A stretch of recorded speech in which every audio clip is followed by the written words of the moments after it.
Hello, good listeners. Welcome to Tales from the Mennonite Heritage Archives, a show about people, places, and events from Mennonite history. I'm your host, Dan Dick. Before we dig into today's story, there's something important you need to know. We're closing in on the end of our first season of programming. At this point, we don't know if there will be a season 2. I've invited Conrad Stace to bring you up to date on the future of Tales. Regular listeners will know Conrad as the archivist at the Mennonite Heritage Archives and the founder of this show. Hi, Dan. What are you hearing from listeners? The feedback I'm getting about the program is very positive. When I meet people on the street or they call the archives, they tell me they're enjoying the program. And people who miss the Sunday morning airtime are saying that they missed it and are even asking to rerun certain episodes. Where does money come from to produce Tales from the Mennonite Heritage Archives? Well, for our first year, we got funding from a generous donor who's covered the cost to research, write, and produce the program. But that money is running out. Golden West Radio gives us complimentary airtime to broadcast the show each week, and they're committed to continuing that support. And I'm super grateful and very encouraged by their passion for sharing our stories on the airwaves. What happens when the money runs out? Yeah, well, we have two options: end the program or find more funding. Is there anything else you want listeners to know? It's important to know that funding is needed for the foundational work of the archives. The archives preserves and stores one-of-a-kind documents in our center, and these historical records don't exist anywhere else in the world but in our archive. How can people help? We'd love to have listeners make a donation to continue the work of the archives and this program. You can call us at 204-560-1998 during regular business hours to make a gift, or might be more convenient to make a donation online. Just visit us at mharchives.ca and click on support. Canadian donors making a gift of over $20 get a receipt for tax purposes. Thanks for that important update, Conrad. Now, on to this week's episode. Today, I welcome Ben Nobbs-Thiessen. Ben is Assistant Professor and Chair of Mennonite Studies at the University of Winnipeg. He studies the historical migration of Mennonites, and he teaches about history of Mennonites in Latin America, environment and agriculture, and indigenous settler relations. His work has taken him to Bolivia, Paraguay, Mexico, and across Canada and the United States. Welcome to Tales, Ben. Oh, thanks so much. It's wonderful to be here. Ben, you've written a book called Landscape of Migration. Lots of religious and ethnic groups have migration histories. What draws you to the migration story of Mennonites and their movement to Latin America?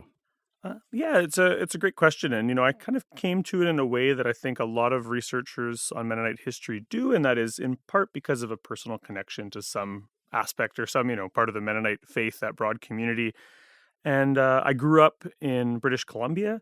Most of my family, my grandparents were Russian Mennonites that had come after the Second World War and settled in the Fraser Valley. When I was a kid growing up in the 80s and early 90s, I had a great uncle. He was our neighbor at the family place. We would go in the summertime, and he would sit on his porch out in the Okanagan, where it's often 100 degrees Fahrenheit, drinking yerba mate and telling stories about growing up in the Chaco, right? Encounters with jaguars and getting lost in the bush, and sort of the inventiveness people needed to create to survive in that environment. Can you give us a sense of how many Mennonites there are in Latin America? Yeah, I think, we always give kind of rough estimates because the community is expanding so rapidly. Can be a bit difficult. I think 250 to 300,000 would be the numbers that we're talking about within Latin America. We have to kind of include that in addition to that 250 to 300,000, there's probably 80 to 100,000 Mennonites with Latin American origins that have now moved to Canada, or they've had children here, who I include as part of that number, right? Kind of this returning Canadier population. Some of the most traditionally conservative Mennonites live in Bolivia. You have visited some of those Mennonite colonies. Can you briefly paint a picture of their traditional way of life? Yeah, I spent time in Riva Palacios, or sometimes spelled Riva Palacio. So neighbors live side by side on long rectangular plots of land. The homestead, as it is mostly consists of brick, fairly well-constructed brick homes. People live in relatively large families, not exclusively, but relatively large. So 8 to 10 to 12 children is not uncommon. There's no connection to the electrical grid. People are prohibited from, of course, owning vehicles. So the primary means of transport in the communities is horse and buggy. People farm with steel-wheeled tractors, which is sort of a tradition they brought from Mexico when that was quite common. They left Mexico at a point when there was a debate about adopting the much more than standard rubber-tired tractors. They retained that old machinery, and they actually fabricate their own steel wheels for their tractors. That said, they're highly mechanized. They're farming Roundup-ready soybeans, using chemical sprayers, right, herbicides, pesticides, but kind of limiting their technology in a way that's sort of fascinating to the outsider. So they could farm much larger, much larger quantities of land if they opened up to new forms of technology, and they make deliberate restrictions around that. And so they also kind of force certain limits on technology that I think effectively work to limit the size of farms that people can have. The story of Mennonite migration is as old as Mennonite faith and culture. And it's a cycle that seems to repeat itself, where the most traditional and conservative folks through the generations have had this pattern of colonizing a place, transforming the land, as you say, for agrarian livelihoods. Eventually, they run out of land for the next generation and migrate elsewhere to find more space. In some historical cases, they feel pressure from government or technology or mainstream culture that threatens their lifestyle, and they move elsewhere. What can we learn from this ongoing quest? Mm-hmm. I think as long as, scholars have been writing about Mennonite communities in Latin America, I think going back into the 1960s and 1970s, they've been concerned with this question. There was a book about Old Colony Mennonites by Calvin Reddekopp, sociologist, I think came out in like late 60s. And in the introduction, one of his advisors, another sociologist, said, it was that kind of same question, like how much longer can they run from the nations of the world? He said they were fighting this sort of backwoods guerrilla warfare, is how he saw it, against modernity, against rubber tires. And there was this real sense, and those sociologists were quite invested in logics of acculturation and assimilation, that this couldn't go on much longer. I'm always struck, if you examine these communities, it's been more than 100 years now since this process began to unfold in Latin America, and we still see the existence of traditional villages, traditional contiguous colonies, horse and buggy lifestyle there. So I wouldn't want to project this into the future and say that, nothing will change, because change has slowly been happening in the way these colonies operate. But the logic of kind of immediate disappearance, I don't think we've seen that. It's almost, for listeners who might have connections to the Russian and Ukrainian Mennonite story, the guarantees that Mennonites have obtained in Mexico and Paraguay have lasted longer than the guarantees that Mennonites obtain now in the Russian Empire, that went from the 1780s until military service came in the 1870s. So it's been more than 100 years now of sustaining these type of privileges around their school systems, the use of the German language, and freedom from military service in these areas. So again, I don't see the that sort of narrative of declension within or decline within these communities the same way others might.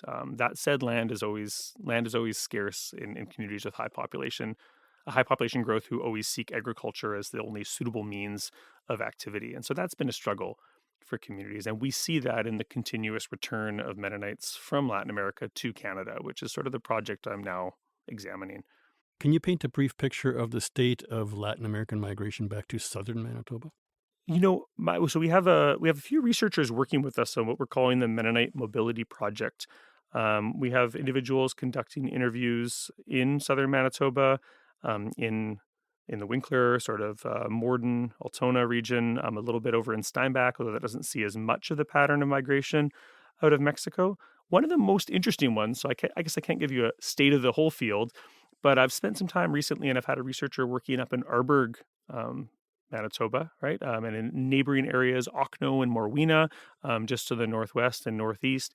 And that's seen a remarkable growth in the number of Bolivian Mennonites that have come in just over the last few years.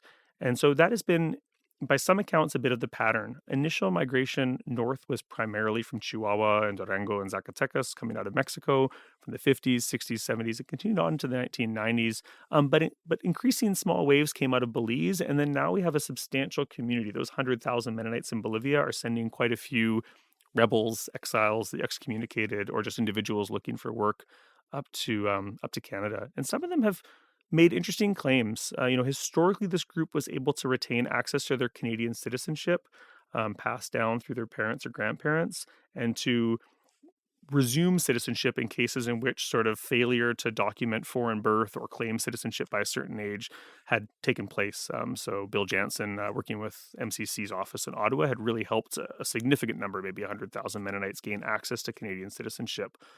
A lot of the subsequent generations born relatively recently, so in the late 90s, early 2000s in Bolivia, don't have that access necessarily. And so a couple individuals recently have actually claimed a type of sort of human rights claim, a refugee claim, before the Canadian immigration authorities, and were successful actually in making this claim. And so the claim was that they had left communities in which they were not free to disassociate with, and they'd felt pressured to do so because they wanted to pursue modern technology. And so this has been an interesting phenomenon for me to explore recently, as opposed to the previous process, which just involved typically documenting, birth and descendancy from a Canadian parent or grandparent. You're the co-director of the Center for Transnational Mennonite Studies at the University of Winnipeg, and soon it's going to host its annual conference. What is the theme this year? Yeah, so our theme, and we have a draft program we're about to release, but this is Global Mennonites and the Justice System since 1525. And so we're kind of reaching back a little bit, thinking about the 500-year anniversary of Anabaptism, but also thinking about the more modern entanglements that Mennonites have had over the centuries and recent decades with policing, with prisons, with the criminal justice system. And so the conference really has that broad scope from early Anabaptism and martyrdom and persecution, running through, for instance, a few panels that will discuss the Soviet experience of imprisonment, which was something that affected my own family on my mother's side. And then coming up to sort of, again, 20th century entanglements with prison ministry, distributive justice, questions of that nature. So we've got a broad kind of spectrum of presenters, about 2 days of panels, as we usually have, maybe 20 presenters or so, to talk about these different ways in which Mennonites have experienced the justice system or been subject to it, in the case of those who have been notoriously accused of crime. When is the conference? Who's invited? And where can folks go to learn more about the event? So the conference takes place October 3rd and 4th. It's at the University of Winnipeg in Convocation Hall. Everyone is invited. We welcome the general public. So you can find more about the conference at our website, which is ctms.uwinnipeg.ca. Is there a cost? No, the conference is free. Free to register for. You just register and sign in when you show up. So we have a notion of numbers. Thanks so much, Ben, for taking the time to chat with me. I really appreciate it. Yeah, it's wonderful to be here. Thanks a lot. I've been speaking with Ben Nobbs-Thiessen, Assistant Professor of Mennonite Studies at the University of Winnipeg. He has written extensively on the movement of Mennonites and other migrant communities across the Americas. His book, Landscape of Migration, Mobility, and Environmental Change on Bolivia's Tropical Frontier, 1952 to the Present, is available online. The Mennonite Heritage Archives collects and holds materials about Mennonites in Latin America, Russia, Canada, and beyond. To learn about Mennonites in Latin America, or to listen to this episode again, visit mharchives.ca. As usual, the Tales team welcomes your comments and questions about this program via email at info@mharchives.ca. Hello, I'm Archivist Conrad Stace. The Mennonite Heritage Archives is a community-supported memory center that relies on donations from community members like you. To support this program and the preservation of Mennonite history, visit mharchives.ca and click on Support, or give us a call at 204-560-1998. Thanks also to our partners, Canadian Mennonite University, the Centre for Transnational Mennonite Studies, Mennonite Church Canada, and Golden West Radio. In an upcoming episode, we'll bring you the story of how a Bible passage was used by a government official to convince some Mennonites to sign up for National Service registration cards during World War I. Thanks to the Tales team of Conrad Stace and David Klippenstein. Tales from the Mennonite Heritage Archives will be back next week with more stories about people, places, and events from Mennonite history. Thanks for listening.